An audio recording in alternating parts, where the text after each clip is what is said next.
À San Pedro vivait une jeune femme nommée Aimée. Elle aimait Dieu sincèrement. Elle priait, elle jeûnait, elle servait à l'église. Un jour, pendant un moment de prière, elle eut comme une vision. Elle se vit vêtue d'un magnifique habit blanc, éclatant de lumière. Une voix douce dans son cœur dit « Voici la vie que je t'appelle à vivre ».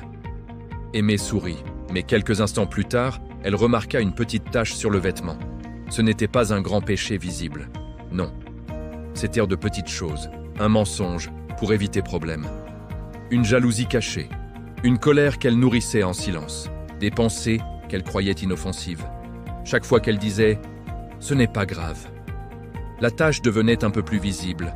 Un soir, elle pria en pleurant « Seigneur, je veux être pure, mais c'est difficile ». Elle comprit alors une vérité. La sanctification n'est pas instantanée.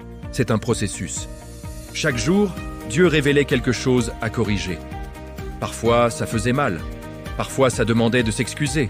Parfois, ça demandait de renoncer à certaines habitudes.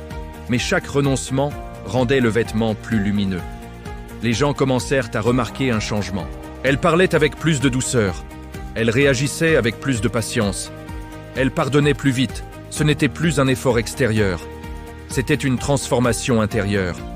Elle comprit que la sanctification n'est pas seulement éviter le péché, c'est laisser Dieu transformer le cœur.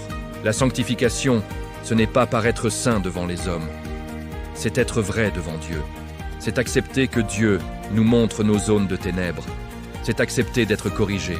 C'est choisir chaque jour la lumière plutôt que les ténèbres. Et un matin, dans la prière, elle revit le vêtement blanc. Cette fois, il brillait. Non parce qu'elle était parfaite, mais parce qu'elle avait appris à laisser Dieu la purifier.